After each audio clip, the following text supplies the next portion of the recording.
There is this incredible, great new happening that is just bubbling up. Engaging these people, engaging the young people, giving them an opportunity to do cool stuff and be active in the solutions that we're proposing, because it's going to impact them more than the rest of us. Started with live streaming on a Facebook private page for my students where they could comment while I was doing the labs here at home out of my barn.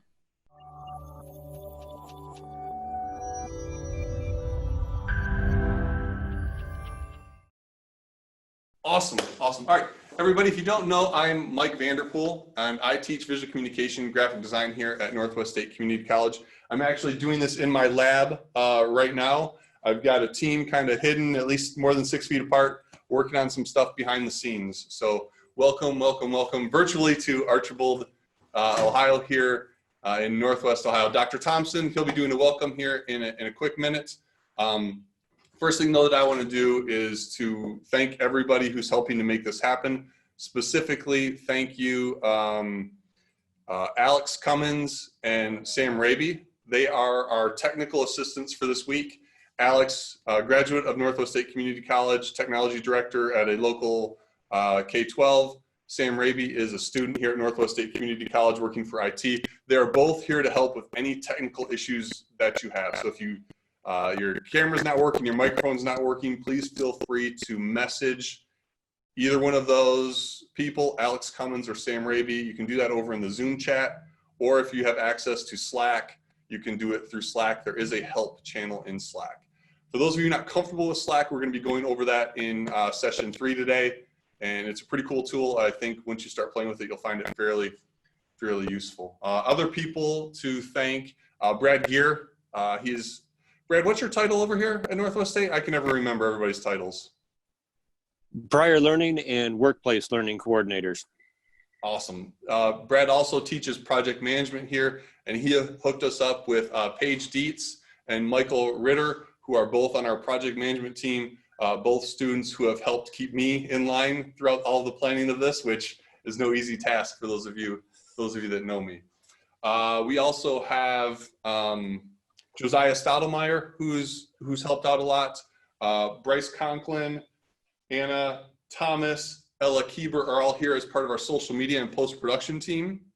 So they are going to be doing some of the video work. Luckily enough, we got sponsored. Ohio Means Jobs is actually helping us with some of the funding for the post-production work of all these things. Anna and Bryce specifically will be working on that and also sharing throughout the day on social media using the hashtag Ohio Leads. Other people to thank specifically, Eric Ward, a longtime partner in crime of mine in this remote learning education space, and Keith Instone, both have been very, very instrumental in some of the behind the scenes chatter of me getting my head around how we're going to try to pull this off and making it happen and making sure that everybody has a good experience. So we're up to 46 participants here this morning, which is awesome. I feel like, Dr. Thomson, I'm going to keep talking a little bit and thanking people, almost like the popcorn maker in the microwave, right? And when people stop, when it slows down, then we'll actually get really started here. Because there are so many people to thank. You, Dr. Thomson, specifically regarding, the support from the college, all of our leadership here at the college, Todd Hernandez, Lana Snyder, Dan Burklow. Really, really fortunate to be part of an amazing team here at Northwest State Community College, and really excited for this week to talk about all of the things that we've gone through over the past half of a semester. Make sure we have an opportunity to reflect and kind of think about how we're going to move forward. I know summer's usually a time for relaxing, but I love this stuff, so there is no relaxing this summer. Too much anyway. Sweet. So up to 47 participants. So thank you again, everybody, for coming and hanging out. This whole thing today is meant, and the rest of the week is about sharing. So not webinar style, not me talking the whole time, not presentations, not slideshows, not too many of those. More than anything else, we're looking for active participation. So I really want people to feel free to speak their minds with regards to some of their concerns. Let's obviously be respectful when bringing up names and things like that, because I don't think that gets us to where we want to be, but more looking at the issues that we've faced, the successes that we've had, some of the, the failures. Obviously, I've had failures myself as I've worked through this past two months or the final half of the semester. So with that, I think the popcorn is done. Dr. Thomson, I am going to turn it over to you. Okay. Mike, just doing a sound check. Hear me okay? All good? All right. So welcome, everyone. There are over 150 people registered for hashtag Ohio Leads. And I just want to express my appreciation to Mike Vanderpool and the team of people for gathering this together. We have 4 days planned. I love how I say we in the front of the room when everybody else did all the planning. Today's big picture day, and we're going to talk about design thinking. Tomorrow is about data. Day 3 is about remote learning, and day 4 is about learner services. And I'll be on the first session and then pop in and out. And I just wanted to do a quick welcome more from the big picture side. And one of the things that's really clear during our current pandemic is that a pandemic like any other huge disruptive activity in our planet puts stress on our systems. And so for the most part, thing to watch, sometimes a very hard thing to watch. Now, that's what the news is going to cover. At the same time, there is this incredible, great new happening that is just bubbling up. And this event, along with others that I've been on, is part of that. And that is not covered so much by the popular media. So it's important that we do it and understand how honorable this work is. So in times of this kind of what I'd call great disruption, we are, first of all, number one, finding new ways to connect that we didn't think about before. And I would just share real quick that, to me, I've gone to over 50 commencements. And I've stood there with my robes on, kept my face straight, and got my act together. There was nothing more fun than having an e-commencement and having 50 of my friends around me in a Zoom meeting. And most of us were bawling, crying, because we could enjoy the event together as we watched an e-commencement. Never could have done that in any other setting. So the first is we're finding new ways to do things. The second is we're normalizing what was the fringe. And a lot of people that have been doing remote connectivity as the majority of their work, they've been on the fringe of the workplace and the learning place for a long time. And now that work is becoming more mainstream. And the benefit of the great disruption is what I'll call it. The benefit is we all have these tools now. And so we're going to see a huge shift in the workplace. And just some encouraging thoughts from work teams that have gone to remote. They actually show a 13% more productivity level. And I don't know about you, but I am getting far more work done than I used to. But I have to be careful because I sometimes will miss the work-life boundary and just keep working, right? Something will happen at night, I'll just jump up and kind of do it. And I'd say the third thing, so what new ways, normalizing what had been the fringe. And the third thing, and something I want this group to kind of lean in, we've all learned that what may have been important just a few months ago is not so important. We're learning that what important is today has all new meanings, whether they be the new definition of the word hero or just new things, people that appreciate life in a new way. And I would say this for this group, here's where I want you to lean in as a president. Come the fall, we are going to have people gathered back together, whether face-to-face, remote, or some hybrid combination. And I know at our school, we are going to be on the front line helping people that are unemployed get back to work. And every school, every teacher in every institution has a mission. And I think the value of that mission goes up. The value of what we do for teaching and learning goes up. And so I know the talk will all be about, can we do it safely and how do we gather in the guidelines? What's important. Education is important. learning is important. And I am so appreciative of the pivot that the team at Northwest made, and so appreciative of the grace that they've given learners to get adjusted to the new space.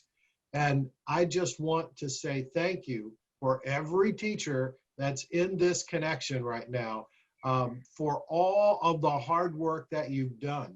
And in the fall, that I believe that work will be more valued, and in some ways will become part of the new front line as we have people desperately trying to get use an education to connect back into economy that shifted on them at the turn of the time. So with that, I will stop.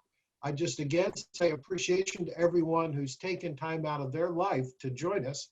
And I turn it back to Mike Vanderpool. Go get him, Mike. Thank you, Dr. Thompson, 7th president of Northwest State Community College, if I remember my trivia correctly.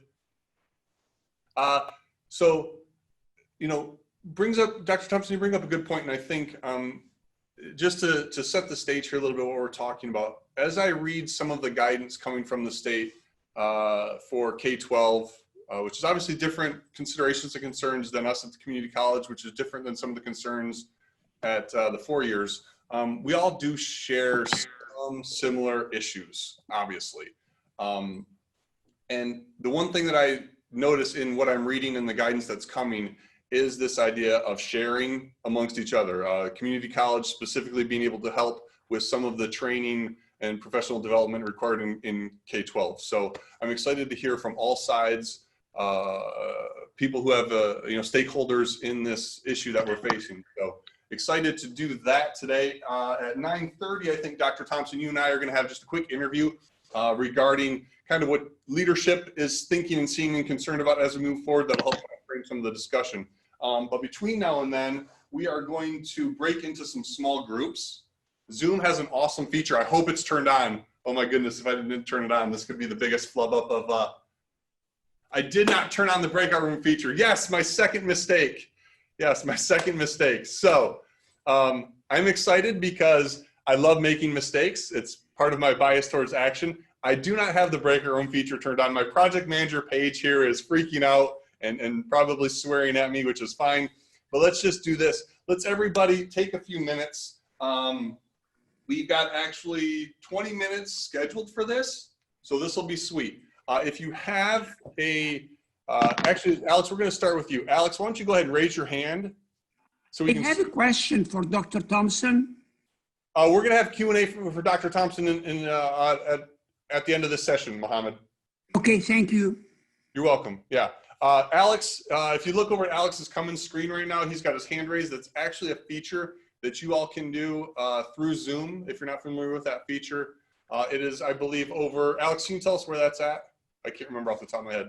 Yeah, so that's, if you have the chat open, which is at the bottom of your screen, you can hover over by your name in the list, and there will be a little hand icon where you can click that to raise your hand. So Alex, can you just start us off by introducing yourself, and then anybody else that wants to introduce themselves, please feel free. Use that icon to raise your hand or turn your webcam on and raise your physical hand. Same thing. And we'll just kind of go through quick introduction, one or two lines about where you're from. And I guess another line about, this whole day is about communication. What are some of the questions, comments, concerns that you have regarding communication that we can look to address today? Yeah, my name is Alex Cummins. I am the technology coordinator at, you probably noticed, Hilltop Schools. I always refer to it by its legal name, Mill Creek West Unity Local School District. I usually refer to it by its legal name because when you're dealing with, contracts, when you're talking with, workmen, you always got to give the legal name. So I work as the technology coordinator and esports coach at Hilltop and West Unity. This is my second summer there, quite a summer that it's been. I also work with Mike and Brad and the team at Northwest State on communications and collaboration with different projects. So happy to be here. Awesome. Thanks, Alex. Who's next?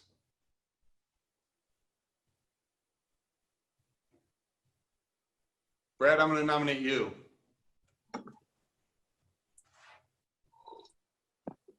Yeah, right. Well, I'm Brad Gear. I am at Northwest State Community College. I'm the Prior and Workplace Learning Coordinator.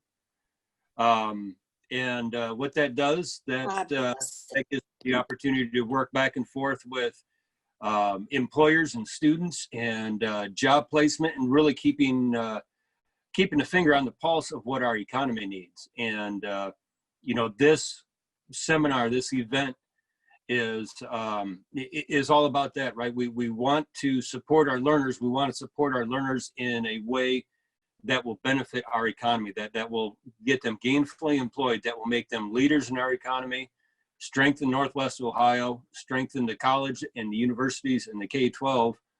And, I love how Dr. Thomson put it, that this pandemic is a huge opportunity. It's an opportunity for us to really develop new skills along with our traditional education. So I'm really looking forward to that. I'm looking forward to hearing what everybody has to say. So don't be quiet. Don't be shy. We want to hear what you have to say. Hashtag Ohio Leads. We're in a great place to really be leaders in this. So feel free, everybody, to speak up. Let us know what you're thinking, what you've experienced, what you've got going on. Anything, that's what we want to hear. Awesome. Thanks, Brad. Anybody out there want to say hi? See, this is where I screwed up, right? Because if I had done the breakout rooms, it would force you into small groups, and then you would have been forced to talk or sit there in silence for 10 minutes. But Karen Bleeks, are you there? Do you have audio available? Can you give us a little bit of a hi and a hello? Yeah, hi. Hey, I'd like to thank you for kind of pioneering this type of a conference. I work with Tech Prep, and we work with high schools, colleges, and businesses, and we have a large conference in March that we had to cancel this year. And I think this would be just a great way to do it, and I wanted to participate just to see how it works. And that's exactly what we're trying to do. Like, this is some of the stuff that I employed in the classroom. Now, luckily for me, my background is visual communication. I've worked remotely. I've done remote instruction, both as an instructional designer, as an instructor, as an instructional coach. So I've been up and down, inside out around this thing for quite a while. And full disclosure, I wanted to throw in the towel with about 3 weeks left in the semester. I was tired, right? From the Zoom meetings, from the trying to do the instruction the right way through all of this. So I know it's difficult, and I want to make sure that we're all, I think, sharing, because that's where some of that load gets lifted, right? If 5 of us are picking up 100 bricks, it's easier than one person to trying to pick up 100 bricks. So that's kind of the MO for the week. So thank you, Karen. Okay, if you have your camera on, I'm just going to pick on you, just like in class, right? Kara Walsh, would you like to say hi and give a little spiel about why you're here and talk maybe about communication, where you're at a little bit? Sure. I have a newborn here at home. Awesome, congratulations. Thank you. Well, and that's part of why I wanted to do this, because I missed the last half of last semester. So I was home on maternity leave, and all my colleagues had to deal with my students. I'm the education program director at Zane State College. And I kind of just want to see what everyone else has been doing to help their students. And I want to see sort of what I can do this fall.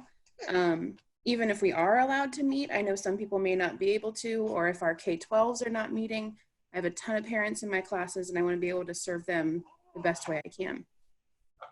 I think that is the reality of all of this. Can you hear me okay? Yeah. The reality of all is it's so interconnected, right?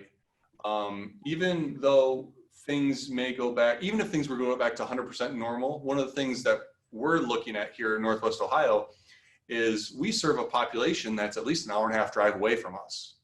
How might we be able to incorporate some of the better practices from remote instruction combined with face-to-face to be able to serve our population a little bit better? And I think those are concerns across the board.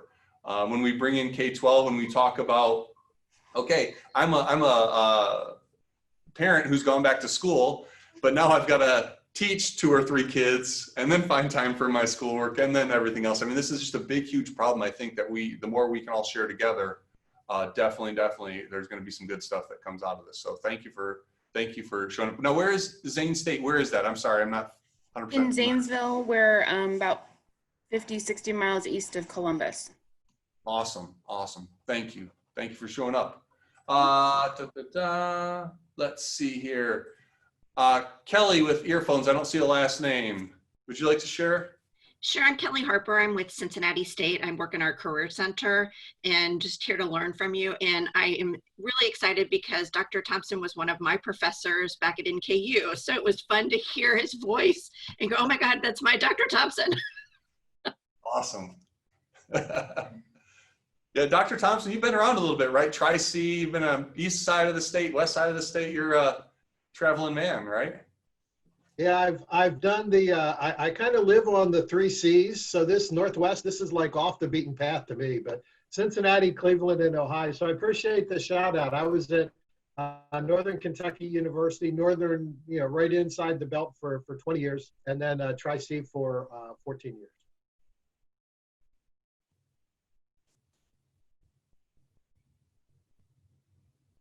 All right, Sarah Stubblefield. How are you today? I'm good. Hello, good morning. What brings you to the virtual Northwest Ohio?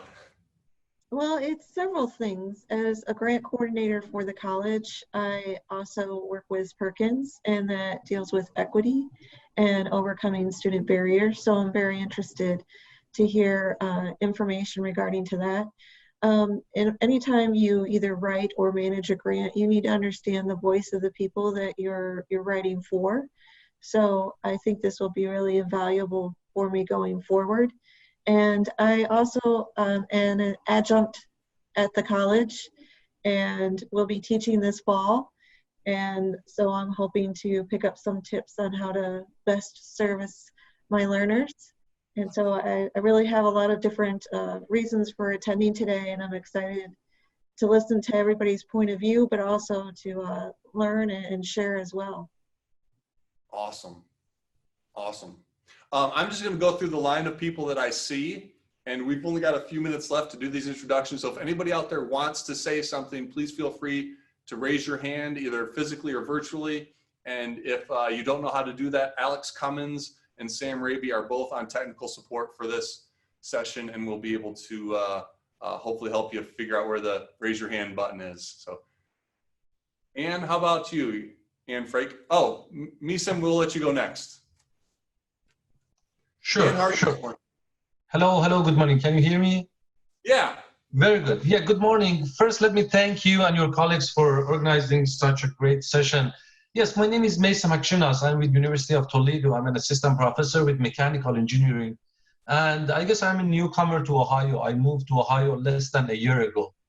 And yeah, as you may know, at University of Toledo, it's last semester, spring semester was half on campus, half online. And I'm teaching 2 courses for summer 2020, and it's fully online courses. Yeah, I'm here one of them is a laboratory-based course. I'm interested in hearing other people how to handle a lab-based course. Thank you. Awesome. Yes, Wednesday is kind of our day for talking about remote instruction. And obviously some of that is going to be how we deal with labs, which are difficult, if not impossible to do remotely. So we're looking at afternoon session on Wednesday, potentially being, depending on how many people show up, we may split out into groups, like some of the studio art folks and nursing folks and engineering folks, all who have labs might split out. But I think there's also, from the conversations I've had, lessons that we can learn cross disciplines. So we may start that out as a single session, and then I'll use the breakout room if I remember to turn it on by then to facilitate a little bit more individualized specific conversations. And again, right, everybody, even us talking 10 hours or not 10 hours, 6 hours a day for 4 days in a week, we aren't going to solve any problems, right? We're going to generate some ideas and we're going to come up with things, but all of this is meant to continue forward. You know, I know summer's our time to reflect and relax, but with fall looming, I think that the more we can stay connected and try to make stuff happen, it's just going to be better for us and for the people that we serve. So thank you. Awesome. Thanks, Mason. Anne, would you like to share? We got time for about 3 or 4 more. Hi, I'm Ann Frake, and I teach English at Northwest State Community College, the composition. I'm a part-time adjunct faculty.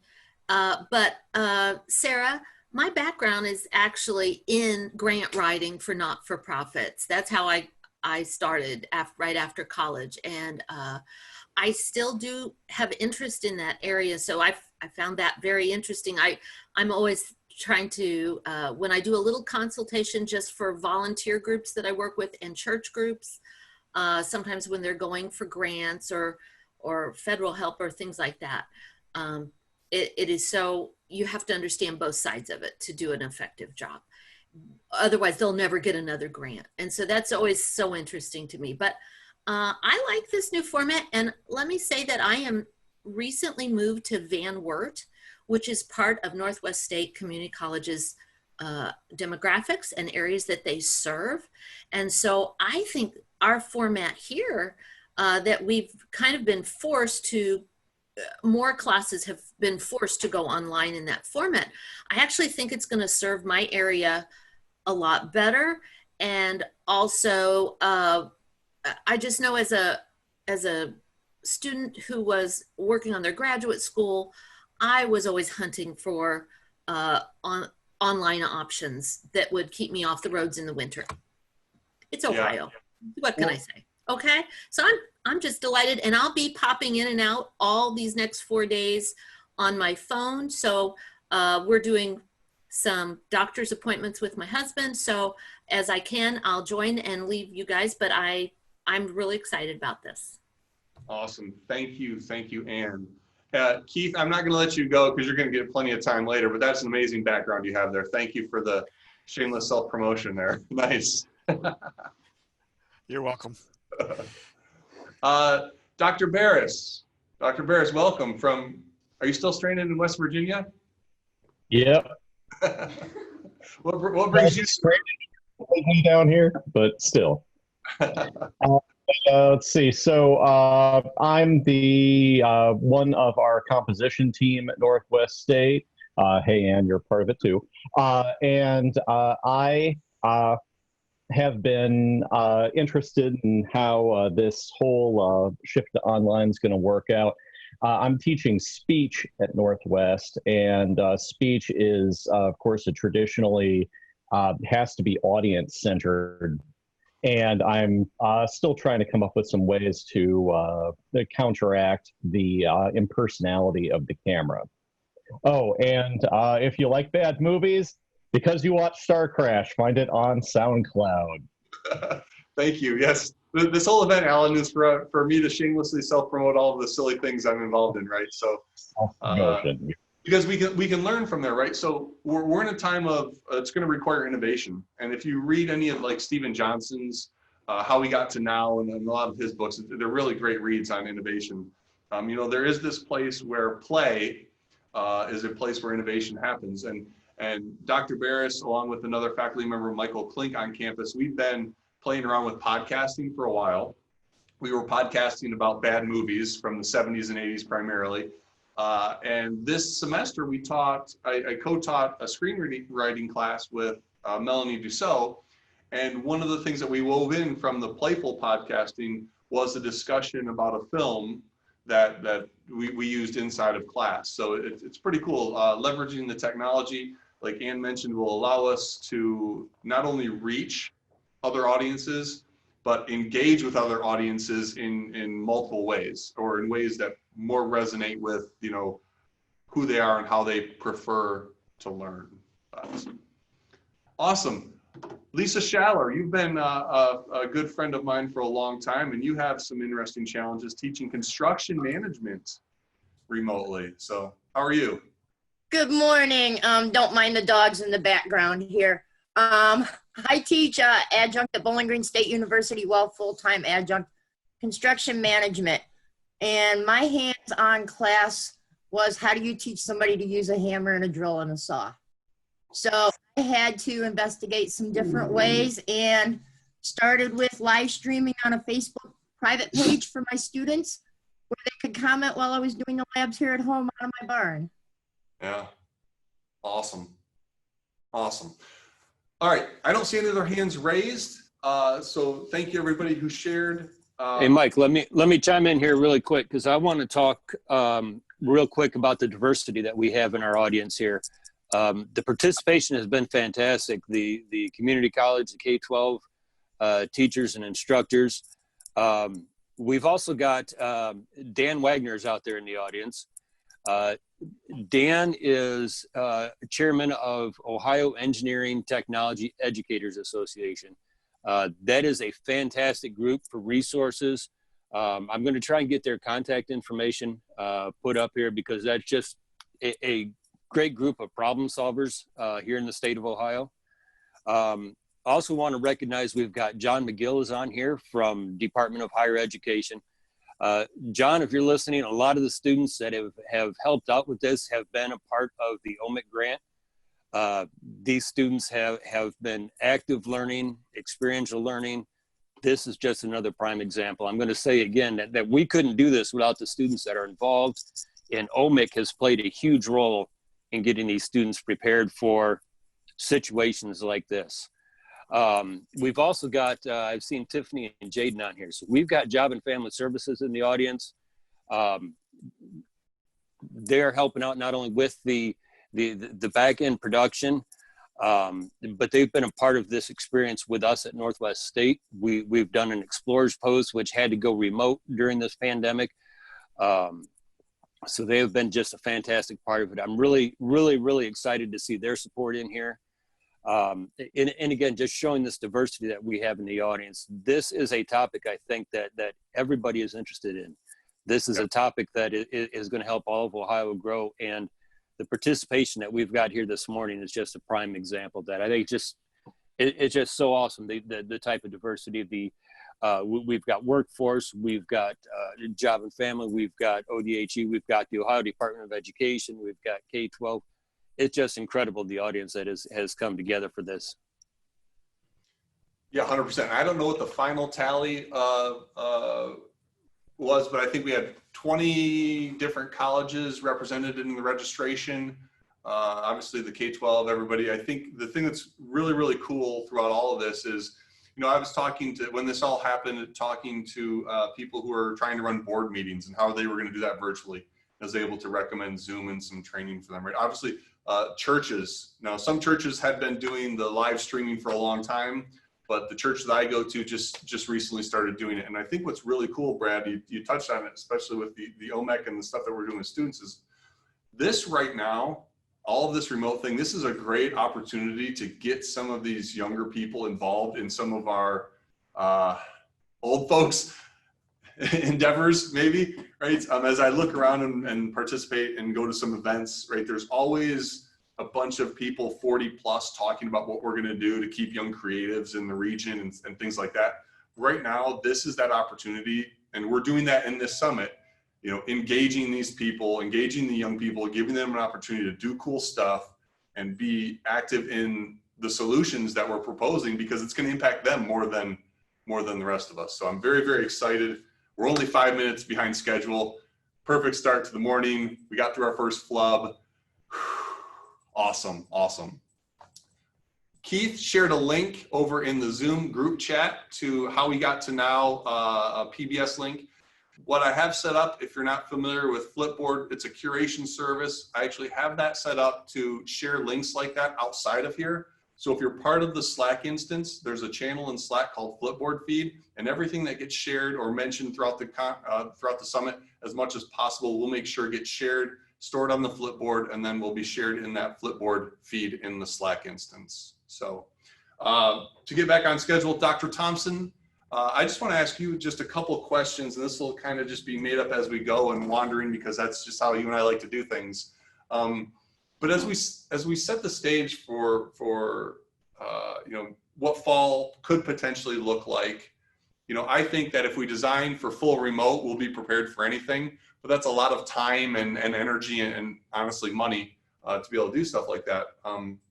But I think as, you know, us on the ground, faculty, learner support services, what are some of the bigger picture things that you are hearing from your colleagues, all the meetings that you're having with the other 23 presidents around this, community college presidents around the state? What are some of the things we should keep in mind as we start to work towards solutions for this fall? Thanks, Mike. I appreciate that. I would say coincidentally, the 23 community college presidents were on a call for 90 minutes with the governor on Saturday. And he's also doing calls with private and other larger public universities. And I know P12 is next in his phone call list. So the state is thinking through, and we should see higher education guidelines in Ohio that will match what are the current CDC guidelines on higher ed. But in terms of big picture items, this is what I would say. I would start, as a faculty member, I would start with the premise, how can learners get to the learning outcome? How can they show that mastery? And then work backwards from there. And the traditional way, this is a class that's online. This is a class that's face-to-face. Yeah, blow that up. We could be sitting in a face-to-face environment using our guidelines and protocols, but should there be a spike, we might have to go home for 2 weeks or 3 weeks. We might, many of the schools, so just the first point, I think it's important, focus on learning outcomes and multiple ways for learners to get to those outcomes with all of our good tools. Then it doesn't matter what we're in. Now, the second is most of us are going to be, particularly community college, are going to be face-to-face. We're going to be using more of the hybrid Tuesday, Thursday, or one group comes and then another group comes. And everybody is planning to, the notion is at any time, I might have to take my marbles, go home and figure out how to do stuff. What I would add from just listening to the governor, he is expecting as part of our learning in post-secondary, and I think in P12, he is expecting us to have a vibrant testing plan. And if you're going, what? Yes, he's expecting us to work with our local counties, in our case 6, and have a testing of faculty, staff, and students, and a plan of some level. Should we get to this tick in some type of activity, then we tighten down 1 notch, tighten down 2 notches, and so we're going to be in and out of conversations. I'm on a morning, and then this morning would have been one 9 o'clock 45 health county partner conversation. So those 2 things are playing out at the same time. We will the health part is just going to be closer to our world than we're used to. And the learning outcome and our ability to pivot towards it at any time would be the other kind of 2 big picture things that I see coming. So when I look at it, it has to do with the versatility of both the faculty and the learner, right? Both are being asked to be versatile and change a lot, and it puts a lot of stress on people. So I always add, lastly, the word grace. Gotta have a lot of grace and patience to make things like this work, because this is a great disruption of the way we normally do things.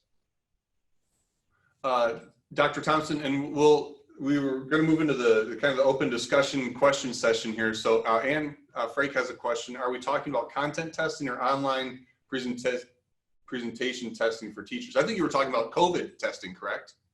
Yeah, I'm talking about, the governor made a direct comment. He's expecting every post-secondary institution to have a testing plan in coordination with their local health county departments. And 2 or 3 of the community colleges have already started sample testing where they've gotten samples of students. That is, I mention that because that's connecting us to the health department in a whole new way.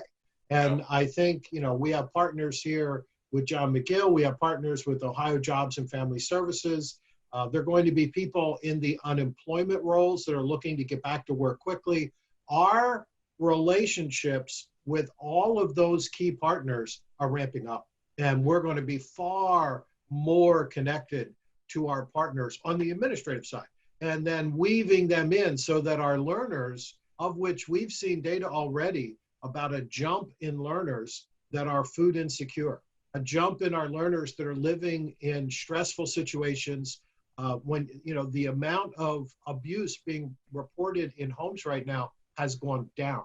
That's a frightening thought when you realize actually the numbers going up, but the reporting's going down.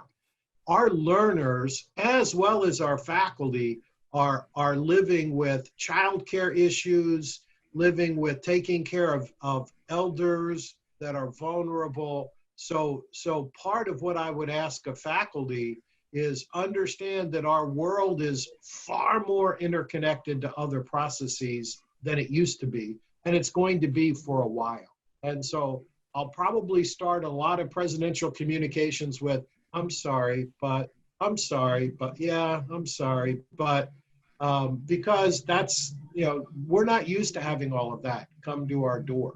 And if you fight that, it's just going to be an uphill battle. So I'm embracing it, building the partnerships and helping our learners kind of get there. And for faculty on the front line with a learner every day in a Sakai or some learning website, or in a classroom that's distanced and hygiened correctly, you're on the front line of seeing the cracks, and we'll need your help in identifying problems quickly so that we can help our learners get through life, not just the classroom learning that we have. Yeah, definitely. We've been talking about a more holistic approach to all of it for a while, right?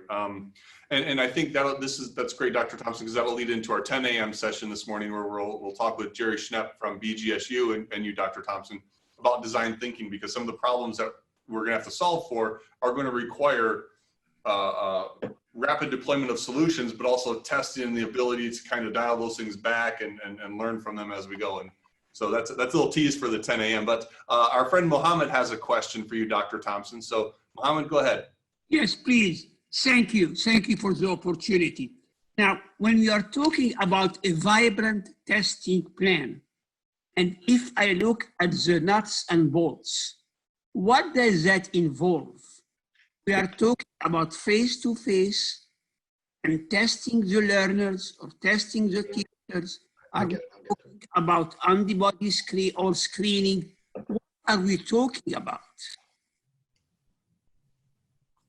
Okay, and I'll jump into both, Mohammed. On the one hand, there's a public health, and we're going to see the ability to do rapid public testing where students, when they come into a building at a P12, at a community college, four-year school, but there might be random testing, public health testing. But to your point on learner testing, I think is a great question, and I do want to address it.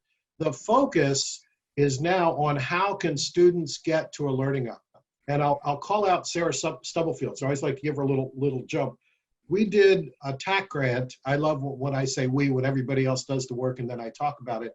We did a TAC grant that showed that people in an industrial learning setting that are used to learning and demonstrating face-to-face totally in program controllable logic or other types of machines, we have discovered that you can set them up in a lab and show them how to do things, give them a virtual environment, let them go home, let them play with that virtual environment over and over and over and over again, and then come in and either test live or test using a simulator. And we've discovered learners get to the learning outcome faster because they're learning at their own convenience, and they demonstrate mastery at a higher level. So we've blown apart the thought that you have to be there, even in highly hands-on areas.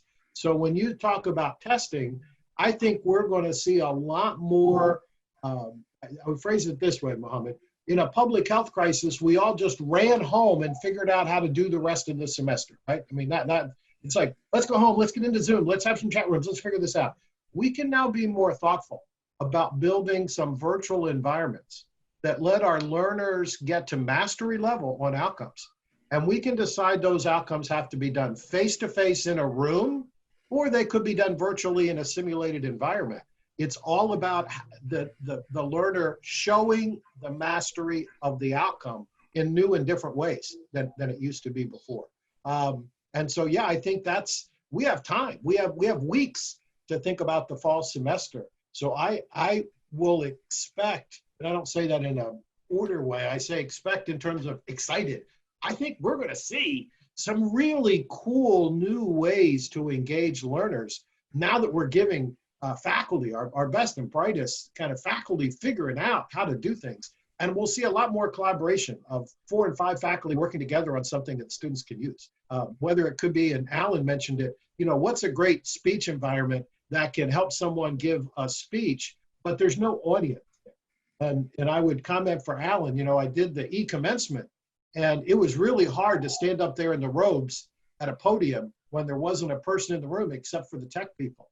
And, you know, I was very fortunate that my wife, Karen, came with me and sat in the room. And because I had an audience of one, just one, I was able to be me and do the things I needed to do.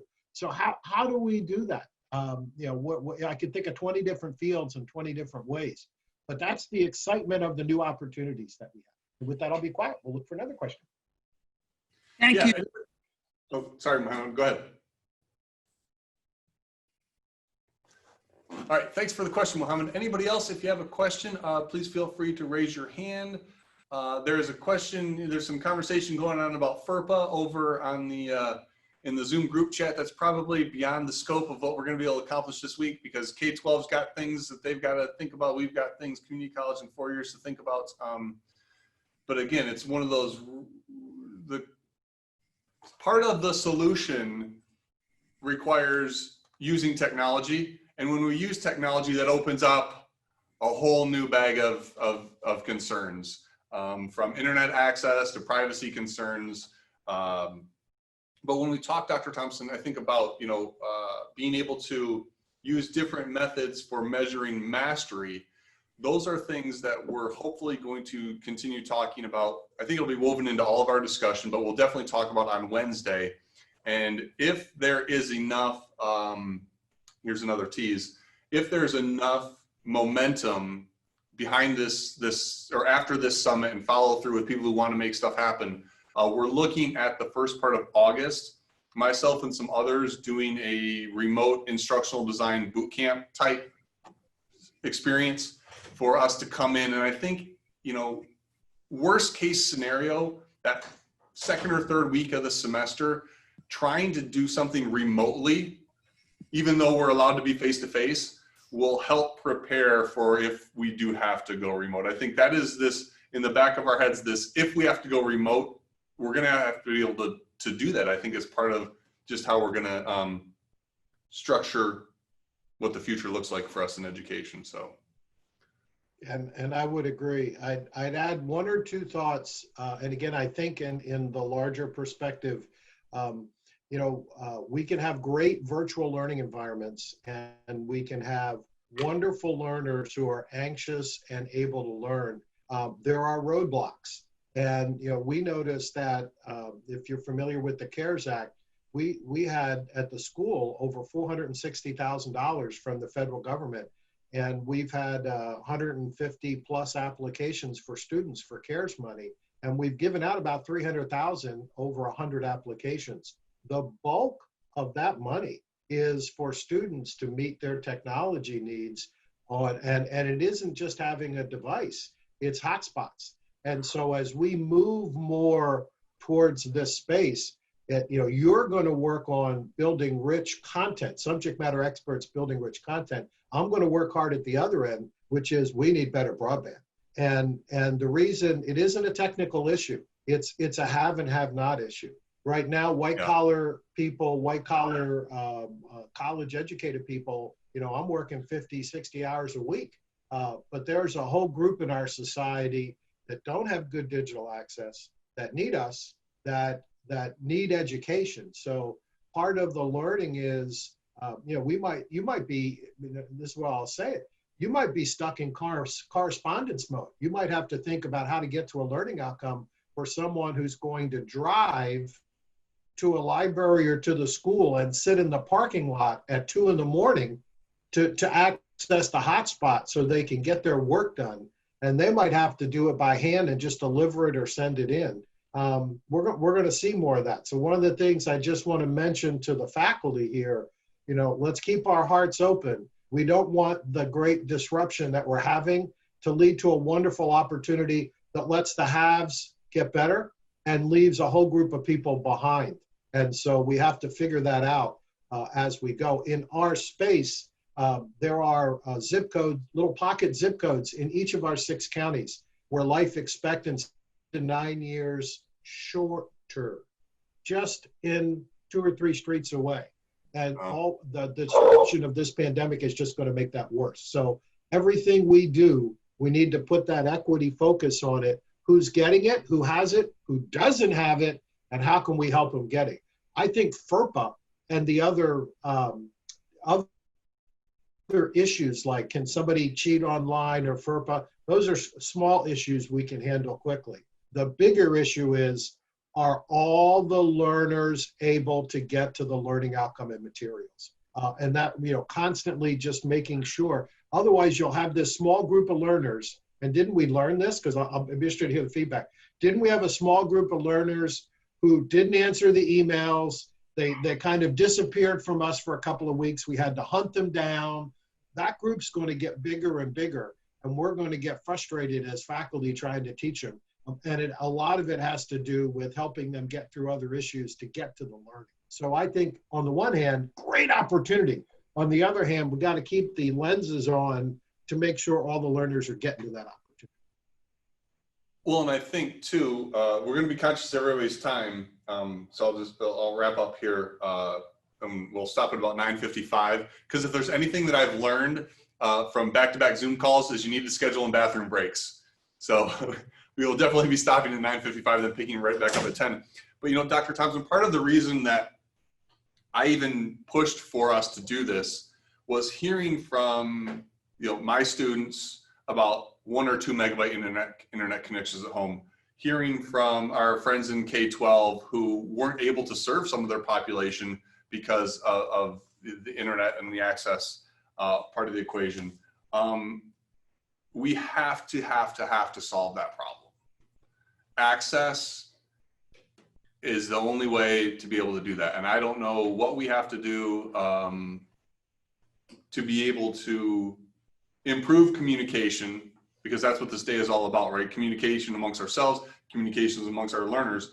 But if the lines aren't laid for that communication, it's impossible. No matter what solution we devise, if a road's not there, we're not going to be able to get there with that communication. So great point to end on there for this session.